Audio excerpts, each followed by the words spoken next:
Me llamo Esteban, y la noche en que mi hijo me echó a la calle, la casa hizo más ruido que él.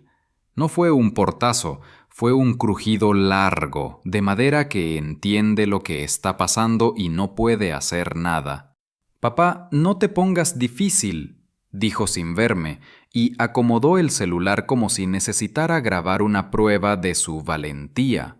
Afuera llovía con furia de perro, y yo sostenía la bolsa de plástico donde metí a ciegas mis pastillas, una camisa, la foto de su madre. Mi nombre, ese que me sirvió durante 72 años, ya no abría puertas. El suyo sí. Dueño, titular, beneficiario. Me empujó con cuidado calculado, como quien saca un mueble viejo para que pase el camión. Yo solo supe contar mis pasos para no desmoronarme en el rellano. La primera vez que lo vi temblar por dinero tenía 12 años. Le robaron un balón en el parque y lloró no por el juego, sino por el precio. Le dije que la vida no se cobra en billetes. No me creyó entonces ni ahora. La deuda que hoy lo ahoga no vino sola. La trajo una mujer de risa grande y manos muy vacías. La trajeron los tragos con socios que usan relojes que no saben la hora. La trajeron mis silencios, esos que apilan resentimientos como ladrillos. No puedo cargar contigo y con la hipoteca, remató. Yo miré la casa, los marcos torcidos, la pared con la marca del crecimiento, el reloj heredado de mi padre parado en las 6:20. No hay hipoteca, dije por dentro. Y ahí sentí el filo de mi secreto, caliente en la lengua, queriendo salir como un animal enjaulado. El vecino del 4 abrió la puerta un dedo, suficiente para que su mirada me atravesara con pena y morbo. La lluvia empujó su olor a tierra hasta el pasillo. Mi hijo cerró, giró 2 veces la llave y finalmente aseguró con la nueva cadena cromada que instaló cuando trajo a su novia. La cadena cantó una canción que no era para mí. Bajé escalón por escalón, contándolos como una oración, apretando la bolsa con una mano y el pasamanos con la otra. En el vestíbulo, la portera fingió ordenar cartas. Yo le dije buenas noches y ella respondió ojalá. Me senté en el borde de la maceta grande, la que nunca tuvo planta, y esperé a que la lluvia escogiera en qué parte de mi cara quería quedarse. Cuando el frío me llegó a los huesos, caminé sin mirar atrás, porque el atrás ya no era mío. No tengo enemigos, solo errores. Ese es el tipo de frase en la que uno no cree hasta que necesita abrazarla para no caer.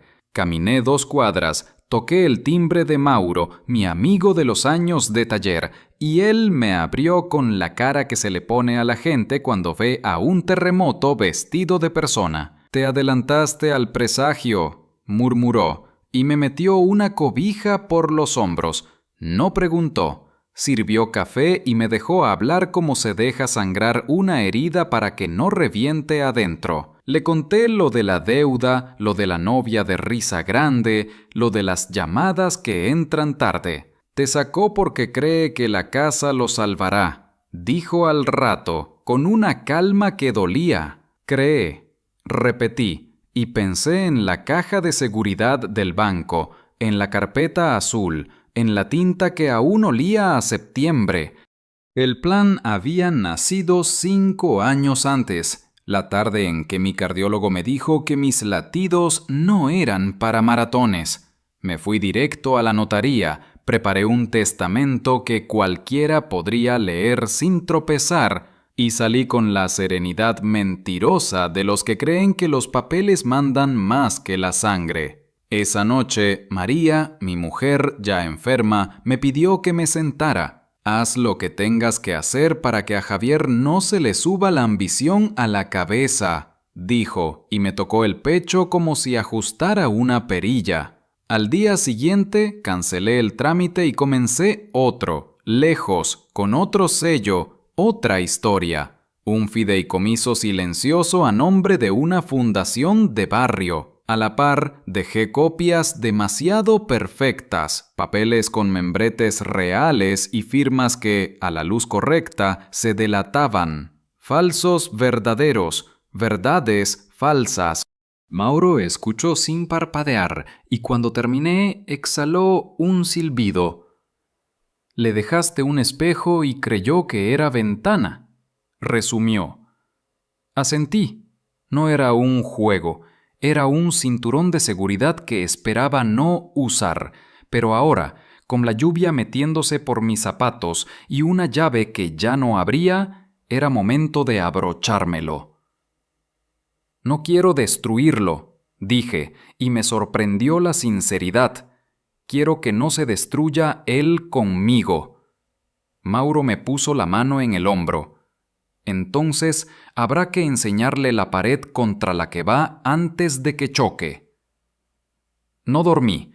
A las 6, cuando el cielo aprendió a ser gris, llamé a la abogada que guardaba mi secreto y le pedí una cita. «Hoy», dije. Ella entendió la urgencia de los viejos. Regresé al edificio antes del mediodía. Javier salió con la camisa mal metida en el pantalón y el orgullo como coraza.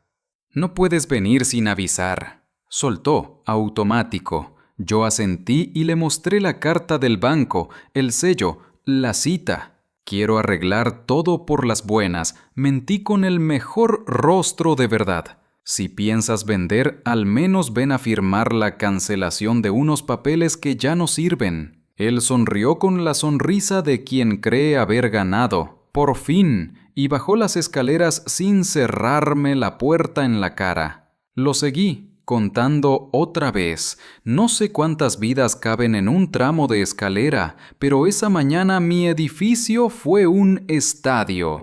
En el banco la luz era impecable, como si las lámparas se alimentaran de promesas. La oficial de caja me conocía por mis chistes malos. Hoy, en cambio, vio en mis ojos una orden que no estaba impresa. «Sala 3, don Esteban», dijo. Javier caminó detrás de mí con paso ansioso, mirando a cada lado como quien entra a una casa que planea saquear.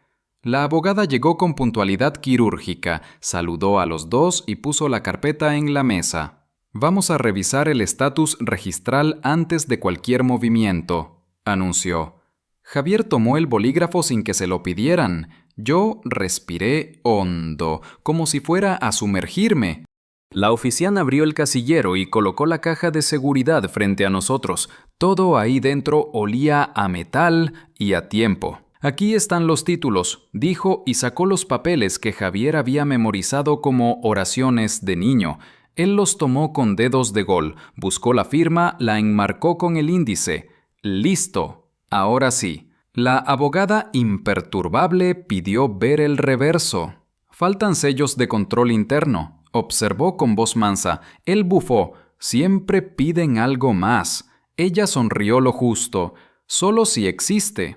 Lo puse frente a la lámpara. La tinta brincó con un tono apenas más frío que la realidad. «¿Qué es esto?», preguntó él por primera vez sin aire. «Una copia de cortesía», respondí. La palabra copia rebotó en la sala como una moneda maldita.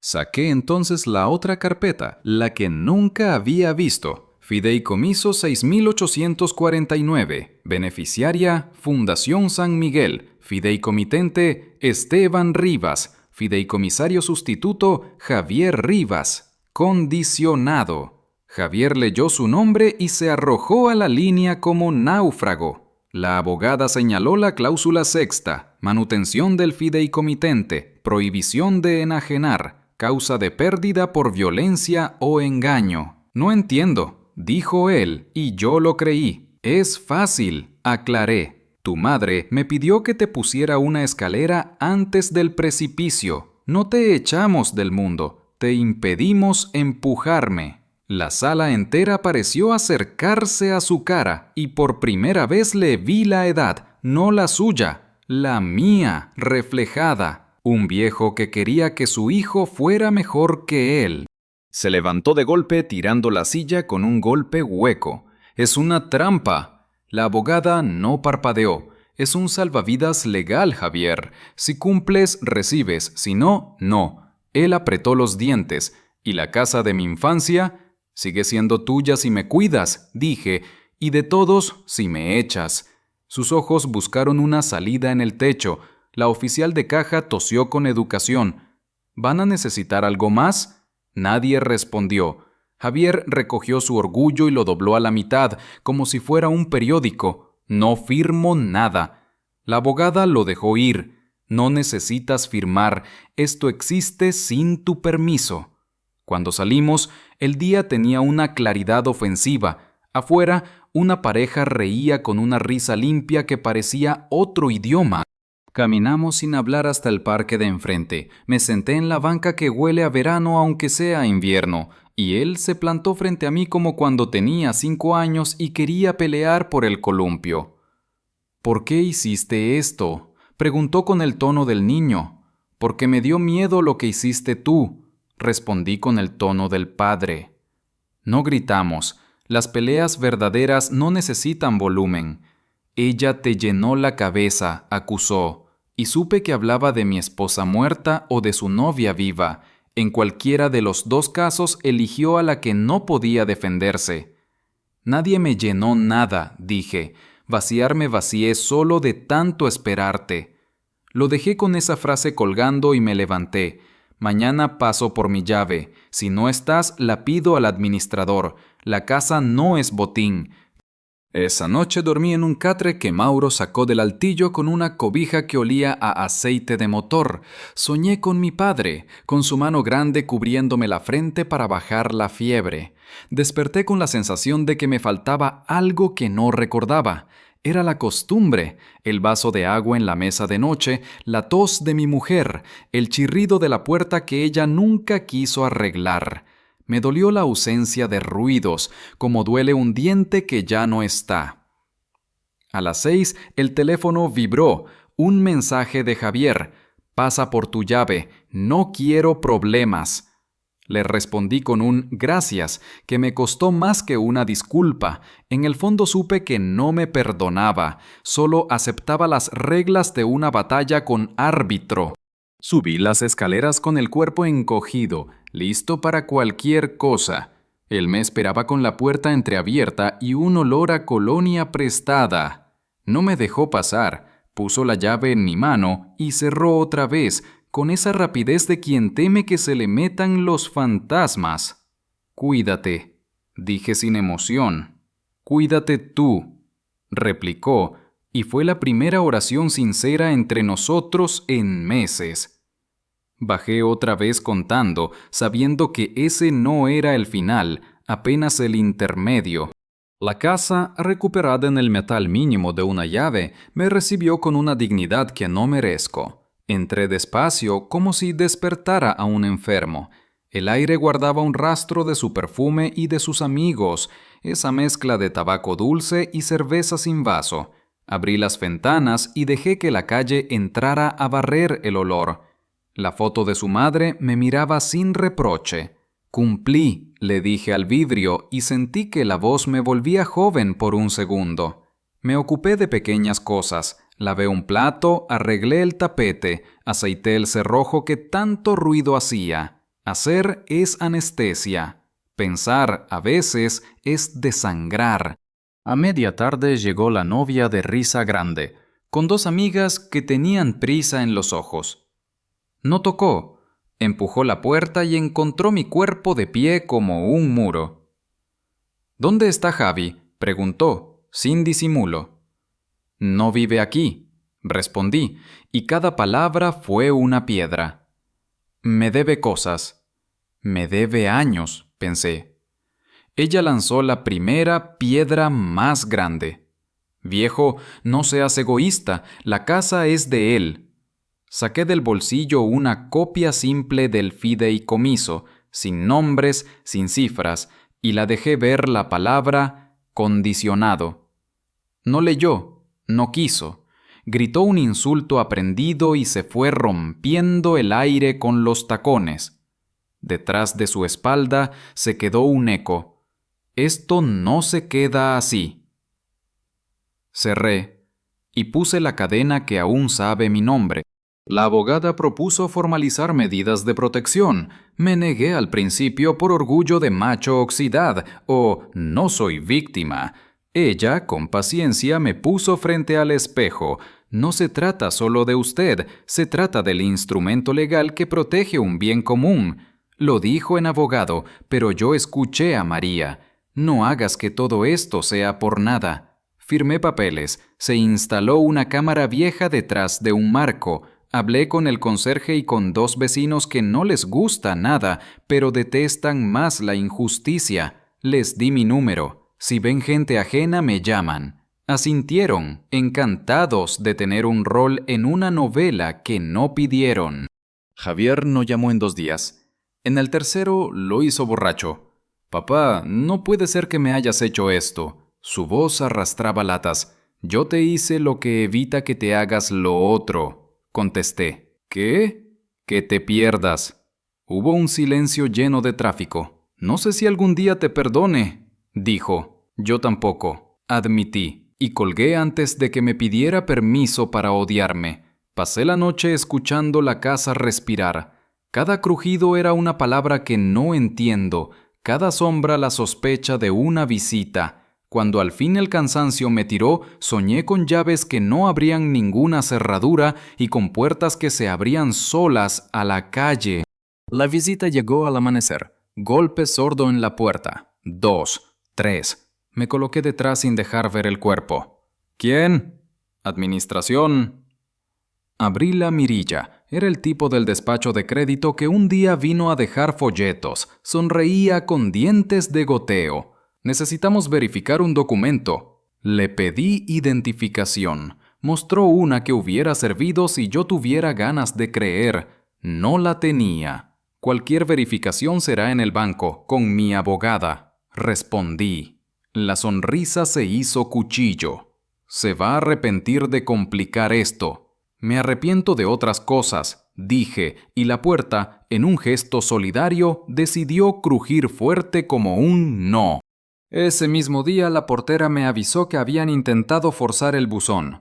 No había cartas, solo la ansiedad de un nombre buscándome. Fui al banco con Mauro, revisamos el casillero, verifiqué sellos. Todo intacto. La abogada me explicó que ya había oficio de custodia. Quienes vengan ahora no vienen por papeles, vienen por miedo.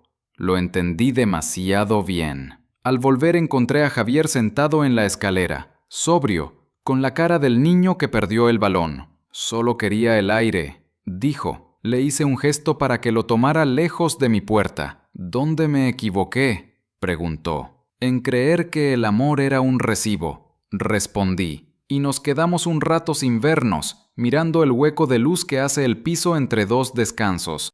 La abogada consiguió una audiencia breve con el juez que custodiaría el fideicomiso si las cosas se torcían. En la sala, el eco hacía más largas las frases. Expliqué lo simple. Mi hijo intentó desalojarme. Yo había previsto un mecanismo para que la casa no se convirtiera en moneda de una deuda. El juez me miró con esa mezcla de cansancio y humanidad que tienen los que oyen historias repetidas con pequeñas variaciones. «¿Y qué espera?», preguntó. «Que mi hijo aprenda sin romperse», dije, sabiendo que la justicia no enseña, solo ordena. El juez firmó los oficios. Tiene derecho a quedarse, y su hijo a entender que esto no es suyo a golpes. Me gustó la palabra golpes en boca de la ley. De regreso, Javier me llamó con voz áspera. Ella se fue. Supe que hablaba de la novia. Me dijo que con un viejo paranoico en la casa no se puede construir nada. No dije lo que pensé, que con una deuda en la cama no se construye ni un tabique. «Lo siento», fue todo. «No lo sientas, la detesto». El odio no suena a olvido, suena a cuerda amarrada a un bote que se aleja. «¿Vas a estar bien?», pregunté, traicionándome. «No, pero tampoco peor», contestó con una sinceridad que me hirió. Colgué y me quedé mirando el reflejo de mi cara en la ventana. vi a un hombre que no reconoce su sombra, y me dio miedo que esa sombra fuera la de mi hijo. Esa tarde tocaron otra vez. Era el del despacho, con 2 compañeros más. Venían en modo cortesía legal, con guantes de palabras suaves y botas de intención dura. Una inspección ocular, don Esteban, anunció. Traen cámaras, pero no son de seguridad. Pensé. Llamé a la abogada en altavoz. ¿Entran con orden o no entran?, dijo ella, con voz de bisturí. Se fueron mascando un insulto. A los 5 minutos escuché pasos en la azotea. La cámara vieja detrás del marco los captó cruzando ilegalmente desde el edificio contiguo. Llamé a la policía. Llegaron tarde, como siempre, pero lo suficiente para que los tipos se fueran dejando un reguero de humo. Pedí el reporte. Todo quedó escrito en letra que parece no importar, y siempre importa. Javier apareció al anochecer con una bolsa de pan. Para que no digas que no aporto, dijo, medio broma, medio perdón. Dejé que pasara al pasillo. No tengo hambre, mentí. Yo tampoco, admitió. Se sentó en el escalón, como cuando esperábamos a su madre con el mandado. Ella me dijo que si vendíamos, salíamos de todo. Ella miente fácil, respondí, sin rabia. ¿Y tú? Yo miento peor, sonrió sin chiste. Le conté que el juez había firmado. No puedes sacarme aunque encuentres otra novia que te lo pida. Bajó la cabeza. No voy a buscar otra novia. No supe si me hablaba a mí o a sí mismo. Dormí un poco más esa noche. Soñé con María sentada en la mesa, contando monedas que no son dinero, sino días. Me despertó un olor a gasolina. Me levanté en silencio, crucé la sala como una sombra entrenada y vi la marca. Una botella rota cerca del zaguán, un trapo que no llegó a alumbrarse. Alguien quiso, alguien no pudo. O alguien probó la puerta para después volver con fósforos. Llamé a Mauro. Te lo dije, masculló, pero vino sin regaños. Juntos limpiamos, tomamos fotos, presentamos otra denuncia con la abogada. El banco reforzó la custodia. Yo reforcé la fe en que los papeles, por una vez, fueran más duros que las cerillas. A la mañana siguiente, Javier apareció con un sobre. No lo abrí, dijo tendiéndomelo como si le pesara. Era una carta certificada del despacho de crédito. Invitación a negociación amistosa con amenaza educada. Se la di a la abogada. Es un anzuelo, dijo. No muerdas. No mordí. Fui al mercado, compré mangos como cuando María era feliz con poco y regresé a limpiar la cocina. Habitar es una defensa. Recuperé la rutina que salva. Escoba, café, radio bajito, silla en el balcón. Desde ahí vi a Javier cruzar la calle sin prisa, como si por fin estuviera donde está su edad, no su urgencia. Subió, tocó. Abrí. «Quiero ver los papeles otra vez», pidió. Lo llevé a la mesa, extendí el fideicomiso y las copias falsas que lo habían sabido engañar. Le expliqué cada línea sin abogado. Esto te protege de ti mismo. Esto me protege de ti. Esto nos protege de quienes dicen ayudarnos. Cayó largo. Pensé que me odiabas, dijo al final. Pensé que me querías poco, respondí. Sonrió con esa sonrisa rara que le sale cuando se reconoce ridículo. No sé si puedo cuidar de ti. No te pedí eso. Te pedí que no me des al mundo, asintió. Y en ese gesto hubo un pacto que nadie firmó. Esa noche llamó la policía. Habían detenido a 2 de los 3 inspectores intentando entrar en otra finca. Tenían fotos de puertas, croquis, listas de horarios. Ahí estaba mi edificio. El oficial, voz gruesa, humanidad intacta, me recomendó no salir solo por unos días. Llamé a Javier y, por impulso, le pedí que se quedara en el sofá. Aceptó sin decir por qué. A medianoche lo oí llorar bajo, con esa clase de llanto que da vergüenza. No encendí la luz. Le dejé mi mano en el hombro desde la oscuridad. La apretó con la fuerza exacta de quien no quiere caer. Al amanecer desayunamos en silencio. «¿Qué pasa si cumplo?», preguntó mirando su taza. «Que la casa será tuya cuando yo ya no la necesite». «¿Y si no cumplo?», «Que seguirá siendo de muchos que sí la necesitan». Lo dijo él antes. Casa común. Le brilló un ojo que creí perdido.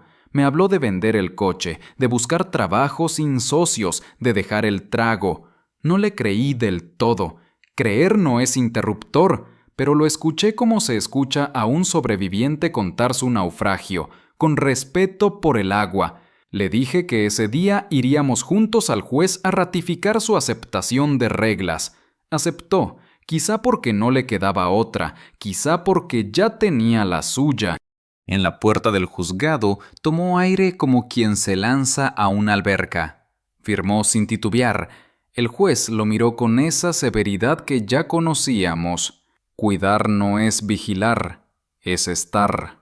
Soltó, y me pareció la única frase que valía oro en todo el expediente. Salimos con menos papeles que con los que entramos, pero con más peso en los bolsillos. Mauro nos esperaba en la esquina, con pan dulce y su chiste viejo. Reímos un poco, por fin. El respiro que siguió a la firma duró lo que tarda un pan en enfriarse. Esa tarde, el edificio olía a jabón y a confianza provisional. La vecina del percero nos dejó una olla de frijoles, para que no falte nada mientras se acomoda la vida, y Mauro barrió el pasillo con un esmero de fiesta patronal. Javier, silencioso, limpió la ventana que daba a la calle, como si quisiera ver de nuevo el mundo con ojos sin deudas. Yo me quedé mirando el reloj heredado de mi padre. Seguía clavado en las 6:20, tercamente detenido, como si quisiera recordar que hay horas que no avanzan aunque uno firme todas las actas del mundo. Pensé en María y en la voz que me dejó. No lo sueltes, pero no lo sostengas tanto que no aprenda a caminar. A las 9 de la noche, mientras el agua hervía, sonó el teléfono con ese timbre que no perdona. Era la abogada, seca como bisturí. Me llegó un correo anónimo con un PDF que pretende ser una revocación del fideicomiso. Trae sellos zombies y firmas de una notaría que ayer clausuraron. Sentí en la espalda el frío de las escaleras de la noche en que me echaron. Javier se acercó, leyó mi cara y entendió que el infierno había pedido otra ronda. ¿Cómo puede existir una revocación si tú estás vivo y la condición depende de ti?, preguntó. Puede existir porque lo necesitan para asustarnos, dijo ella, pero no respira. Me pidió guardar todo y no abrir a nadie. Al día siguiente llevaríamos el correo al juzgado para asentarlo. Colgué con la garganta apretada como un nudo marino. A medianoche el teléfono de Javier vibró con el nombre que ambos temíamos, la exnovia. Contestó en altavoz, quizá para no tener secretos, quizá para que yo hiciera de muro si llegaba la culpa. Javi, te están ofreciendo un último arreglo. Entregas las llaves y te damos un pagaré limpio. Lo firmas en blanco y después vemos la cifra. Canturreó como si vendiera lotería. Javier respiró hondo. Ya no firmo nada en blanco, ni llaves que no son mías. Ella estalló. ¿Te crees héroe porque tu papá te puso un fideo? ¿Cómo se llama? Fideicomiso. Sentí la risa amarga subir, pero me la tragué. Diles que el fideicomiso está judicializado, dije, y él repitió palabra por palabra, aprendiendo un idioma que no sale en los diccionarios. El silencio del otro lado sonó a puerta que se cierra con rabia. Dormimos mal, con ese descanso de perro que abre un ojo si la madera suspira. Al amanecer me faltó aire, un pecho de piedra se me sentó encima. Recuerdo de aquellos avisos del cardiólogo. Javier, pálido, me acomodó en la silla, me dio la pastilla debajo de la lengua, llamó a Mauro. No me lleven al hospital sin papeles, conseguí decir. Me aterraba salir y regresar con otra versión de la realidad firmada a mis espaldas. El dolor se dio como ola cansada. Estoy bien, mentí con detalle. Javier me miró con una mezcla de miedo y promesa. No te dejo solo, aunque me odies. Sonreí con esa gratitud que ladra bajito. No te odio, te trato como a un hombre, no como a un niño con deudas. Y en ese pequeño trueque se nos acomodó un poco el mundo. La abogada nos consiguió un hueco rápido con el juez. El pasillo del tribunal seguía oliendo a café recalentado y a vidas quebradas que se intentan pegar con grapas. Entregó el PDF anónimo, subrayó los sellos apócrifos, citó la suspensión de la notaría, pidió constancia de que cualquier revocación fuera considerada humo. El juez, cansado pero atento, asentó con su pluma de batalla. Aquí todo lo que no pasa por mi mesa es teatro. Sigan documentando. De regreso, nos alcanzó en la banqueta un reportero flaquito con micrófono de plástico. ¿Es cierto que el hijo intentó despojar al padre? Javier me miró, tragó y contestó. Es cierto que confundí amor con factura, y que hoy estoy aprendiendo a pagar de otra manera. El muchacho se quedó sin sangre de nota y eso nos salvó de aparecer como meme. Esa tarde, el administrador citó a propietarios y porteros en el patio. Han rondado personas pidiendo firmar poderes para una supuesta defensa colectiva de los deudores, informó, mostrando un papel con logos inventados. No firmen. Ya hubo un caso en el edificio de al lado y ahora nadie sabe quién es dueño de su propia puerta. Mientras hablaba, vi a lo lejos a uno de los inspectores de la semana pasada, con gorra distinta pero la misma mandíbula. Tomó una foto, creyendo que el celular lo volvía invisible, y se fue con prisa descompuesta. El conserje, viejo zorro, anotó la hora exacta. La abogada la clavó en un correo a la fiscalía. Las sombras, cuando se les mide, empiezan a encogerse. De noche, Javier sacó una caja del armario. «Nunca te enseñé esto», dijo. Adentro, recibos de cursos que abandonó, currículos borrosos, cartas que nunca envió pidiendo trabajo. Siempre me dio miedo que me vieras como un fracaso, confesó. Revisé cada papel con el respeto que se le tiene a un álbum de guerra. Cada hoja era una trinchera perdida. El fracaso no es un lugar, es un rato, dije, y me oí a mí mismo más joven, diciéndome eso frente a un motor que no arrancaba. Quiero empezar de cero en cosas chiquitas que no me hagan prometer grande. Lo miré sin adornos. Entonces, empieza mañana fregando lo que ensucias y llegando a la hora que dices. Asintió como quien firma un contrato consigo. El día siguiente nos puso a prueba como si hubiera escuchado nuestra conversación. Al volver del mercado, encontramos el zaguán manchado con pintura roja, una cruz chueca, apresurada, vieja táctica de los que quieren privatizar el miedo. Mauro, que venía cargando naranjas, no perdió la comedia. Nos bautizaron la puerta, será para que entre la suerte. Yo llamé a la policía. Javier limpió en silencio con un trapo y agua oxigenada. La abogada registró otra denuncia con número y fotografía. A la hora, una patrulla rondaba. Los vecinos que aman el espectáculo estuvieron al acecho tras las cortinas. Ninguno faltó cuando tocó firmar un escrito de apoyo. Descubrí que una comunidad existe cuando alguien pierde algo que a todos les podría faltar mañana.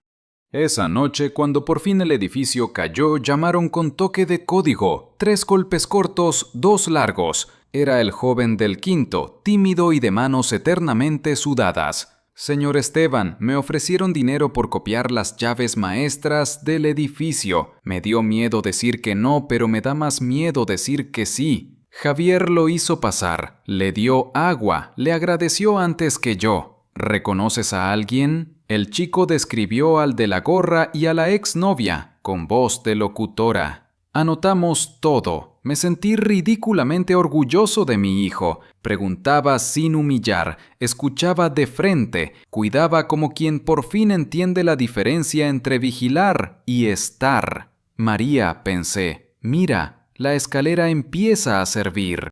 El último sobresalto del día llegó cuando la luz parpadeó y la radio murió por un segundo. Ese segundo que en los viejos desata premoniciones. El golpe eléctrico activó la alarma del local de la esquina y por la ventana vimos a dos sombras brincar la barda hacia la calle.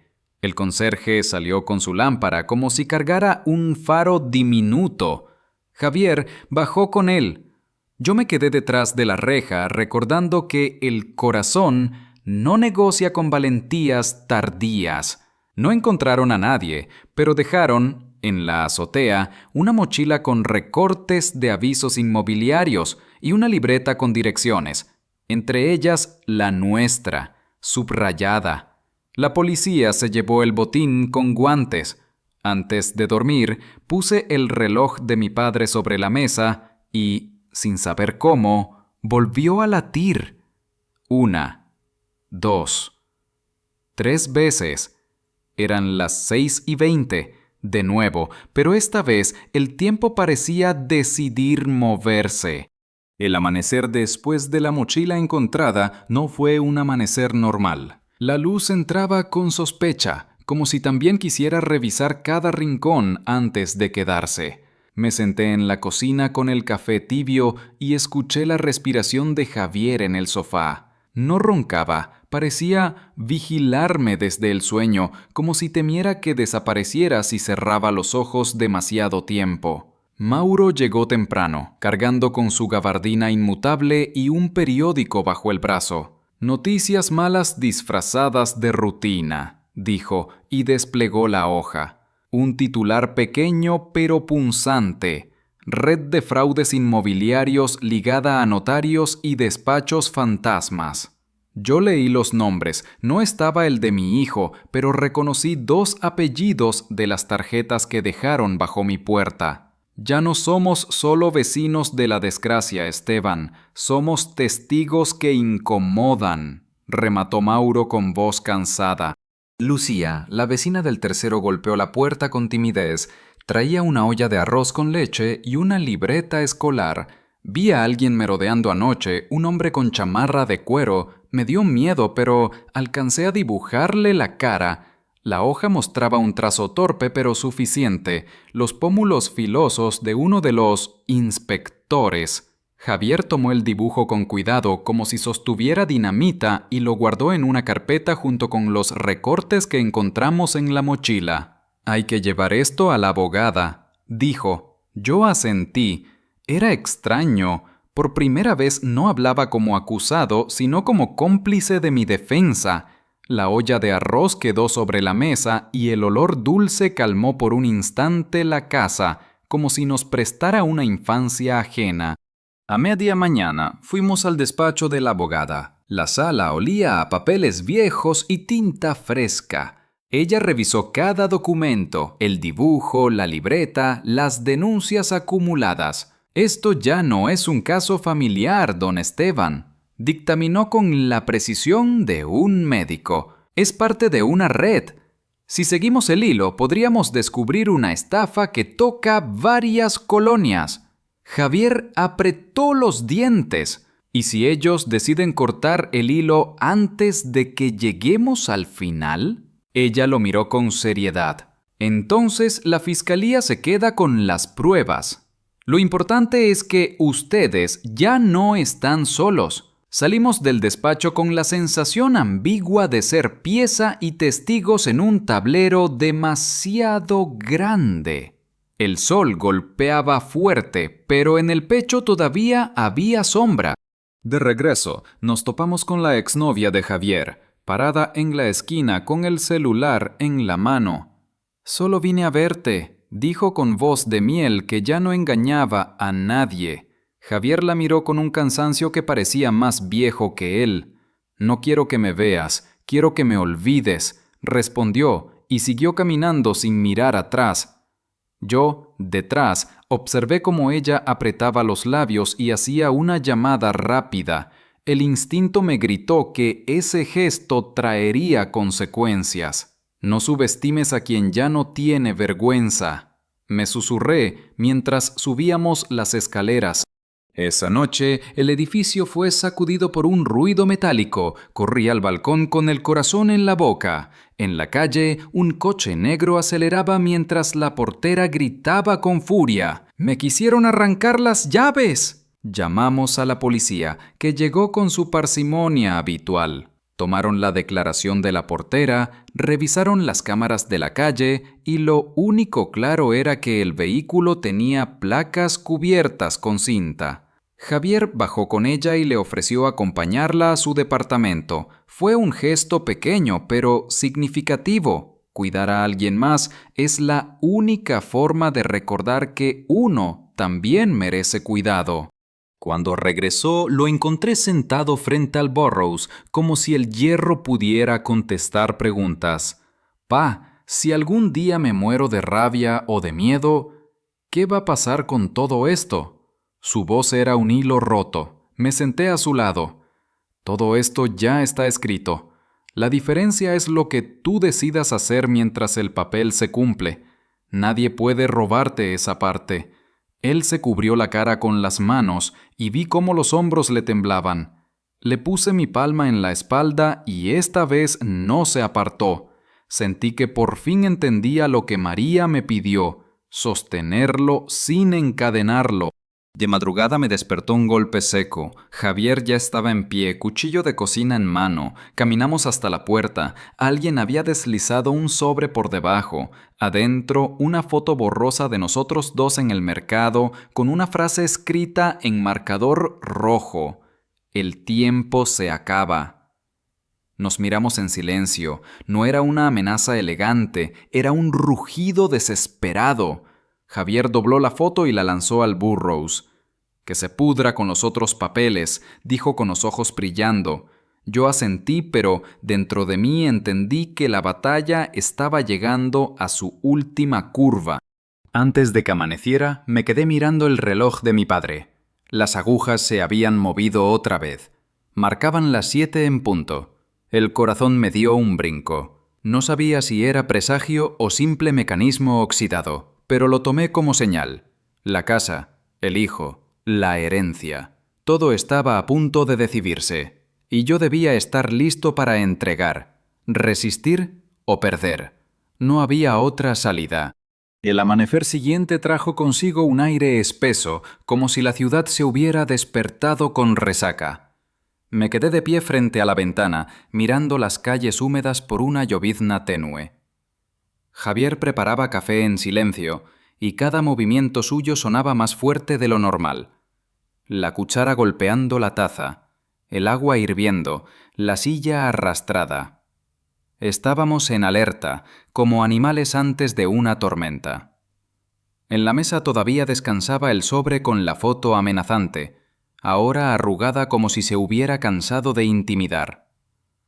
Yo pensaba en María, en lo que hubiera hecho ella.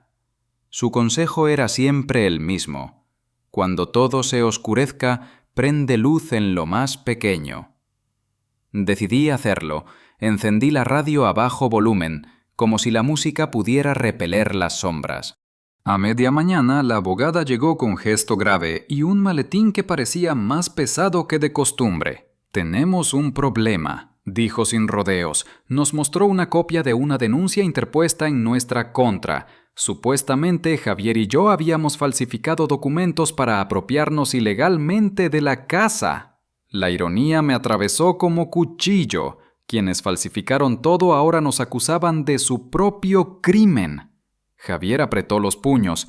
«¡Esto es una burla!», gritó. Ella lo miró con calma. «Es una jugada vieja. Te ponen a la defensiva, te hacen gastar energía en probar tu inocencia.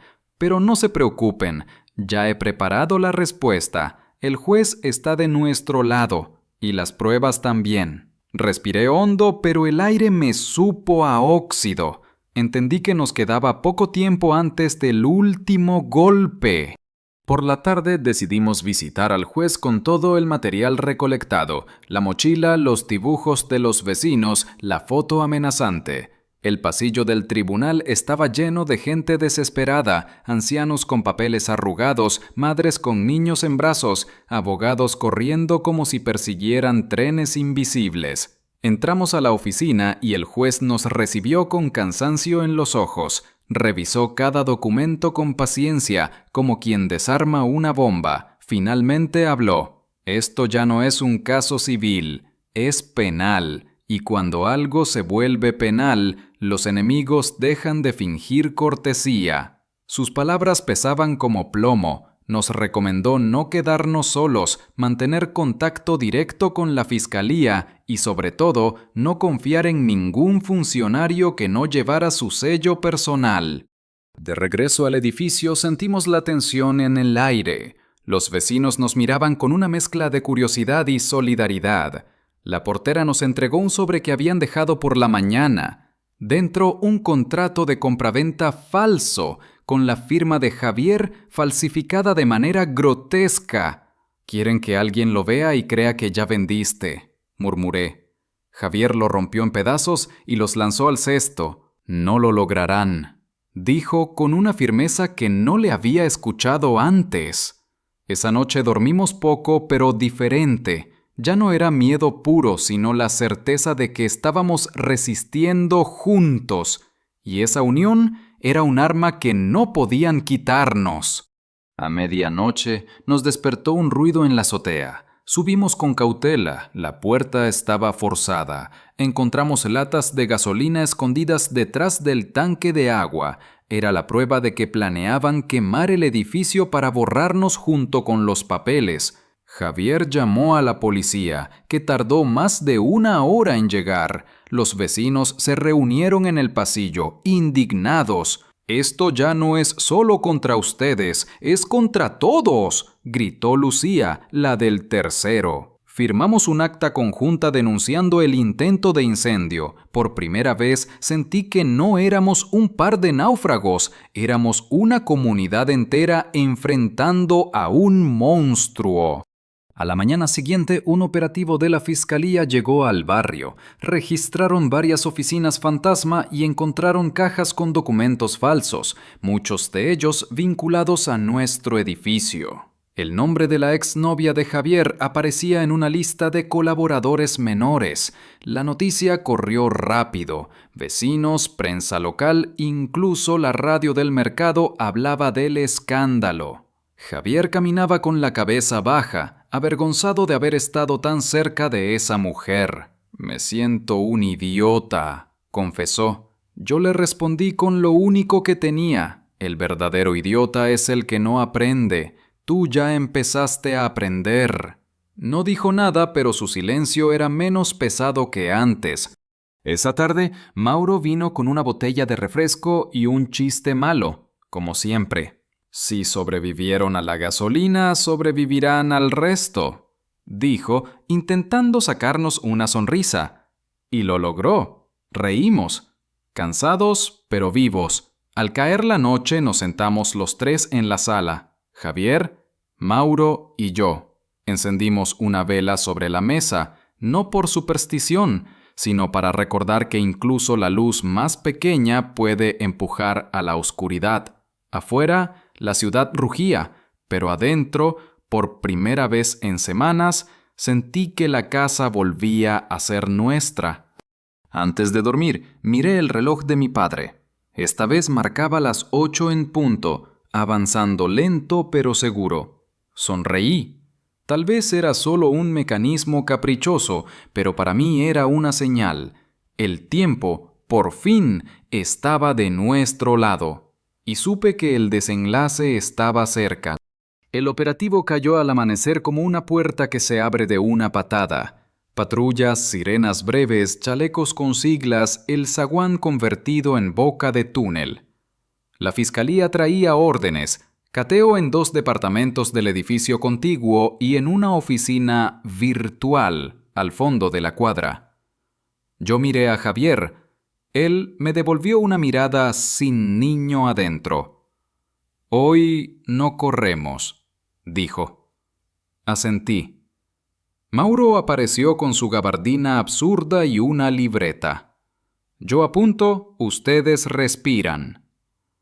La abogada llegó apurada, talonario de oficios en una mano, celular en la otra, y clavó su voz como un clavo en madera. «Todo lo que entre o salga firmado y sellado». El edificio, que días antes temblaba, ahora parecía cuadrarse como soldado. Por primera vez, el miedo trabajaba para nosotros.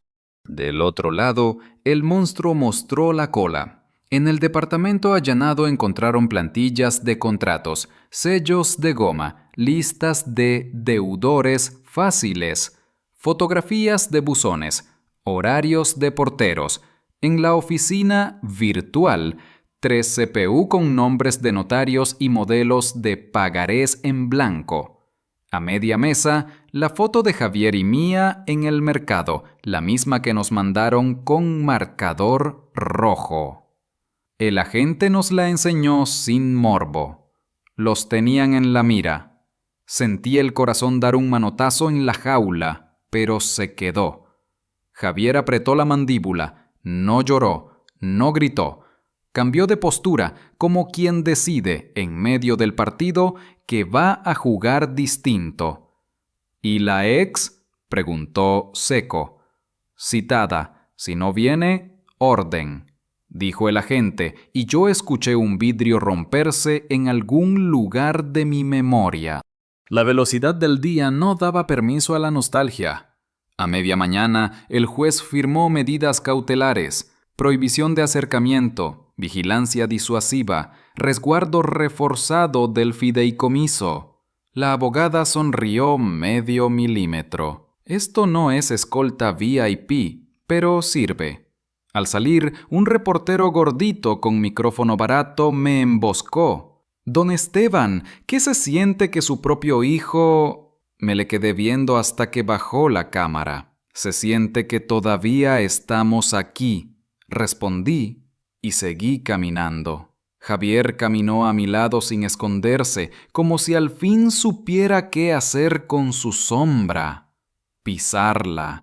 Al mediodía, la portera nos sopló una novedad que cortó la respiración. «Hay un fuego en la azotea del 12. Subimos con la policía a trompicones. Humo bajo, plástico caliente. No era incendio, era simulacro de caos. Latas de gasolina abiertas, un cable pelado para hacer chispa, un temporizador barato detenido en 003. Los agentes miraron al cielo con fastidio. Querían ruido, no tragedia. Si ardía, perdían mucho». Javier se acercó al temporizador. Lo sostuvo como se sostiene un animal extraño. 3 segundos, murmuró. Lo pararon alguien o algo. Pensé en el conserje y su lámpara. Pensé en los vecinos tras las cortinas. Pensé en María. Lo confieso. El agente embolsó todo. «Esto los hunde más», garantizó. Quise creerle con fe de catecismo. La tarde transcurría a brincos. La abogada nos llevó a la fiscalía para formalizar la entrega de la mochila, el dibujo de Lucía, la foto, la lista de horarios, el temporizador, todo. Papeles, sellos, números, la burocracia se volvió un escudo de metal. «Cuando todo está documentado, el miedo tiene menos puertas», dijo ella, y esa frase se me quedó como un rezo. Al salir, la exnovia nos esperaba en la banqueta. Maquillaje correcto, sonrisa que ya no servía. «Javi, yo también estoy en peligro». Él la escuchó, por última vez, sin odio. «Sal de eso diciendo la verdad», respondió. «No voy a rescatarte mintiendo otra vez». Ella quiso agarrarle el brazo. Él no la dejó. «Te amé torpe», dijo él. «Pero ahora me toca aprender a amarme de frente». La dejé atrás con su sombra. Al anochecer, los vecinos improvisaron guardia. Termos de café, sillas plegables, 2 radios viejos con pilas nuevas. La ciudad olía a fritanga y a gasolina reseca, pero nuestro pedazo de calle tenía otro aroma, el de la gente junta. Mauro organizó relevos con seriedad ridícula y útil. Turnos de 40 minutos, nadie se hace el héroe. Si ven algo, gritan y llaman. La portera encabezó, no por valentía, sino por costumbre. Si cuido cartas, cuido casas, dijo, y se me humedecieron los ojos. Javier bajó con una bolsa de pan y una libreta. Tomo nombres, horarios, placas, anunció, y yo vi, por primera vez, al hombre que María había pedido. La última embestida llegó a las 9:12. 3 autos sin placas, la esquina llena como boca de lobo, 6 hombres con gorra. No venían por papeles, venían por escarmiento.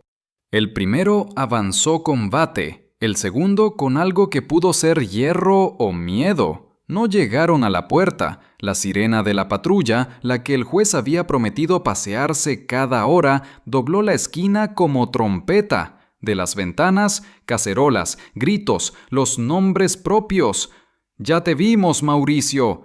Te grabé, Javier. Van a salir en el grupo». La exposición pública es ácido para las ratas. Los tipos dudaron el segundo que la vida necesita para cambiar de rumbo. Uno tiró el bate, otro apuntó una amenaza que se perdió entre los gritos. Se subieron a los autos como quien se traga una derrota caliente. La patrulla los siguió con pereza estratégica, suficiente para que no volvieran, insuficiente para detener la noche.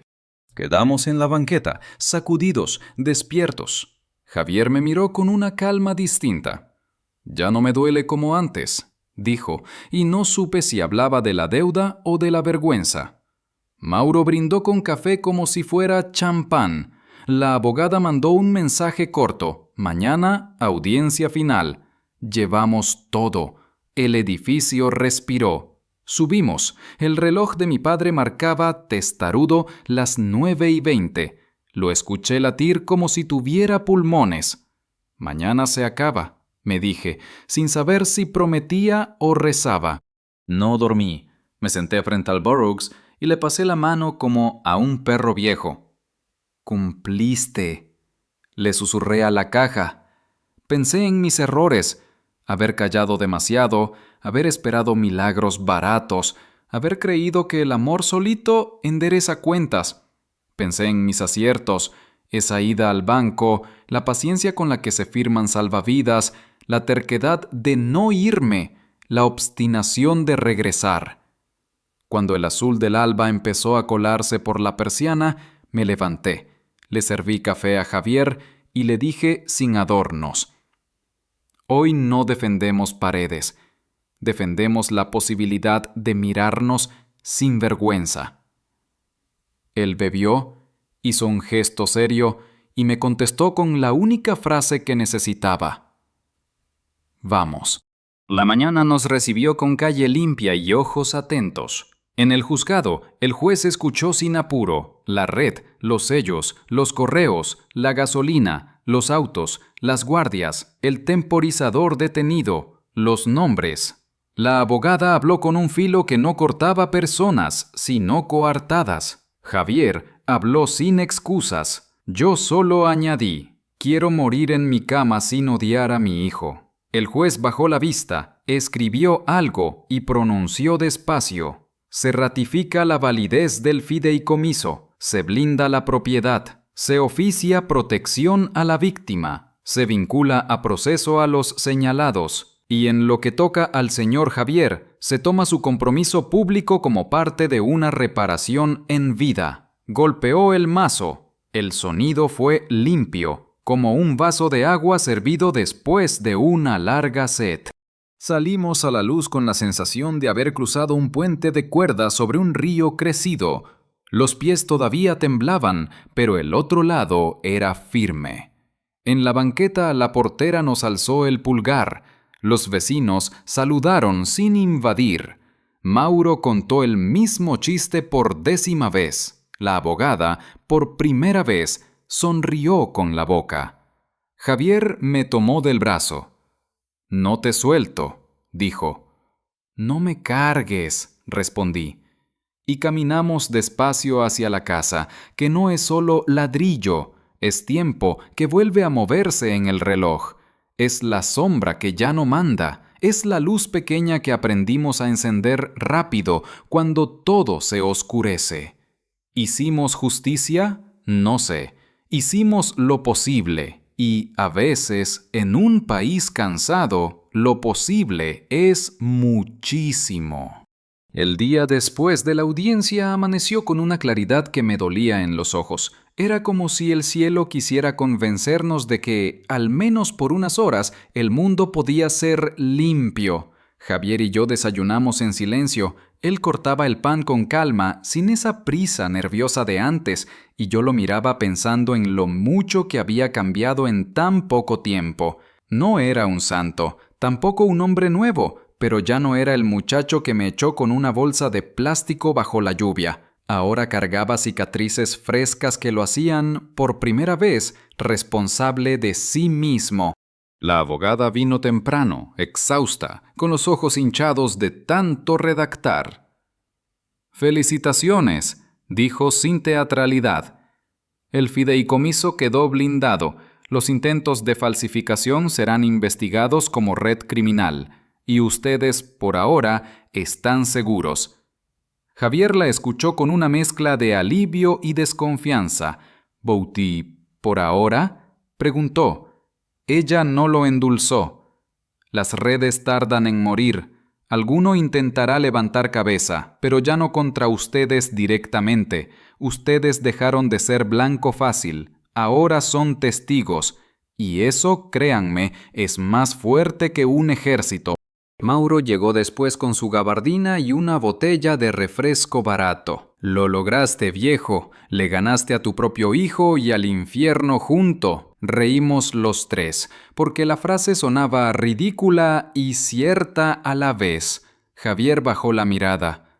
«No gané, Mauro. Perdí demasiado, solo que ahora aprendí a no perderme a mí mismo». Yo lo observé en silencio. No hacía falta corregirlo. Las derrotas enseñan más que las victorias.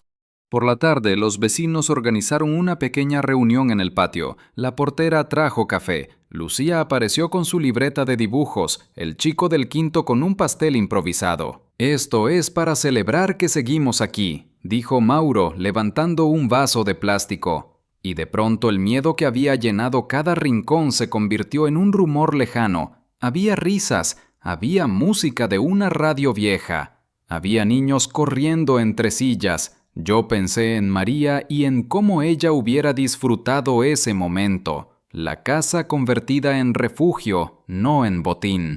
Javier se me acercó cuando la reunión ya se apagaba. «Pa, quiero quedarme aquí, no como dueño, ni como guardián, sino como hijo que aún puede aprender». Lo miré a los ojos y vi un brillo que ya no era deuda ni ambición, sino necesidad de redención. Le puse la mano en el hombro.